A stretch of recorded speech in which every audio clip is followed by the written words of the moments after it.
We have essentially reached the halfway point in the high school football season in the Tri-State. It's week 5, and somehow it feels like week 1 was just yesterday.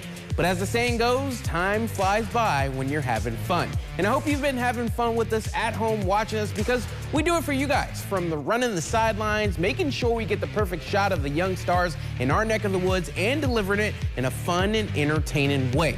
And you always get that here with the home team. Good evening, everybody, and welcome to Home Team Friday, the Tri-State's original 30-minute football show. It's week 5, a chance for some teams to bounce back after an intense week 4, but on the other hand, an opportunity to keep pushing the pedal to the metal for some teams who have hit their stride with their eyes towards the second half of the year. We start this evening in Owensboro tonight for a non-district showdown. Powerhouses in Kentucky, the OCAF Aces hosting Bardstown. Later on, we take a trip to Vincennes, Lincoln, where Castle Knights take on their show on the road. That, of course, is this week's showdown. And we go off the gridiron for a touching story about a mama cub and her baby cub keeping her legacy alive. All right, enough talking. It's time for the #1 football show in the Tri-State. It's Home Team Friday, and it starts right now. It's time for Home Team Friday, brought to you by Expressway Dodge. Owensboro Catholic hosting Bardstown. OCAF students, all smiles for this one. They had a lot to smile about. First quarter, 3-0 Aces already. Miles Edge with the handoff, jukes the defender, and he won't go down. He's close to the 20 there for a big first down for OCAF.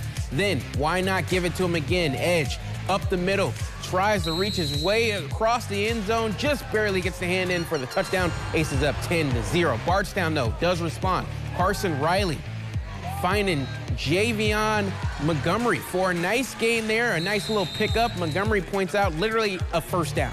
Bardstown, though, would have to settle for a field goal from Camden Newton, 20 yards out, so OCAF still up, though, 10-3. Aces ball. Miles Edge again, making one defender miss, makes another defender miss. He just won't go down until he's finally within the 10-yard line. First down, OCAF. Then they finally go to the air.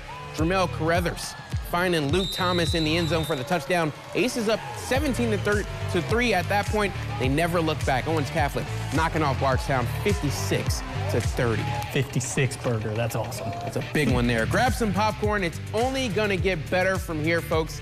And I got the crew with me, of course, my tag team partner, Aiden Crowley, joining me now. And, of course, Jared Darwish will tag in a little bit later on tonight. I will say, before we get into this, due to some unfortunate weather tonight, we were not able to follow through on our full plan of attack. Missed out on some games that we planned on covering. There may be some missing scores every now and then. Some scores may come in a little bit later, but please bear with us. We're rolling with the punches. Of course, you guys will get the scores, and if you see any, please send them our way, of course. Yeah. Now back to your normally scheduled program. Aiden, week 4 set the bar really high, but week 5's got some sneaky potential to steal the show.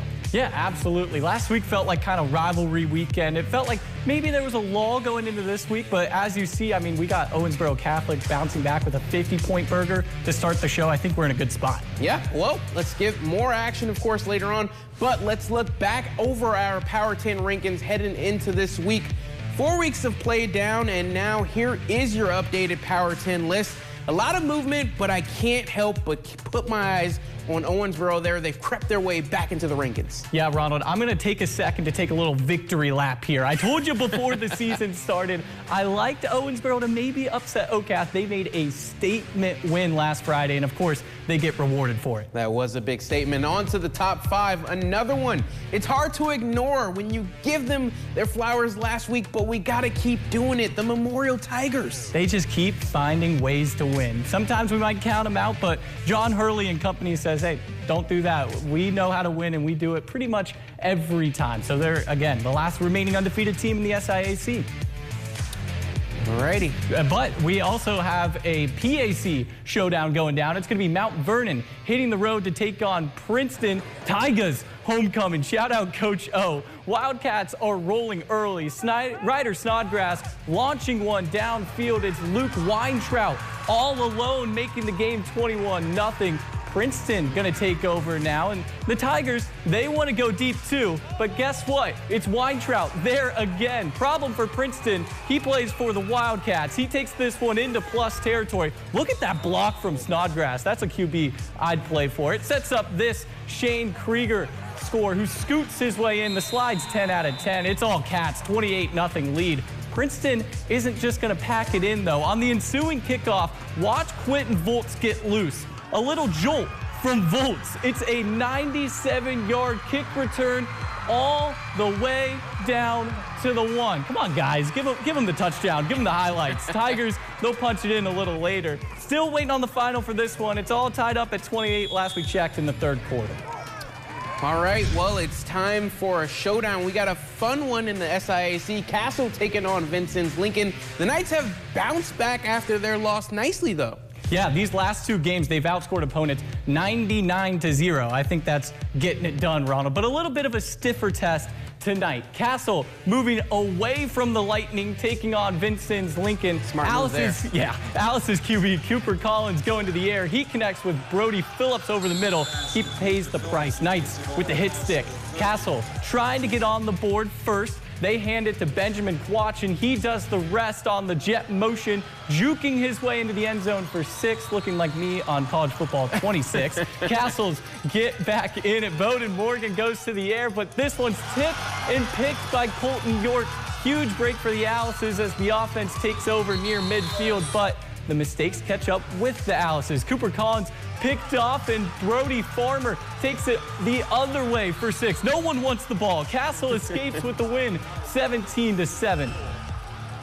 Boonville, though, visiting Linton Stocking. That's a great seat there. I'd pick Best those seats in any the day house. of the week. Miners, Paul Oliver off the play fake, darting this one over, finding his tight end. He would take a hit near the goal line, but he's in for the score. Pioneers already trailing 28-14 late in the first half. Linton trying to add 2 more, but Boonville sniffs it out there all over it. He would fight his way all the way down, falls about a yard shy there on that 2-point conversion. They don't get it.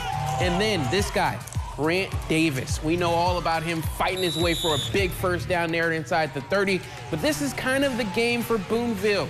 Jackson McCain passes tipped up, bounced around, and then finally picked off. They fall in this one 46-14. On the other side of the break, more highlights on the way. We'll head to Central, where the Bears try to fight off the Panthers. Will Central put an end to their losing streak, or will Wrights just keep on rolling? But as we go to break, Ronald, we'll take a look at some scores from around the tri-state.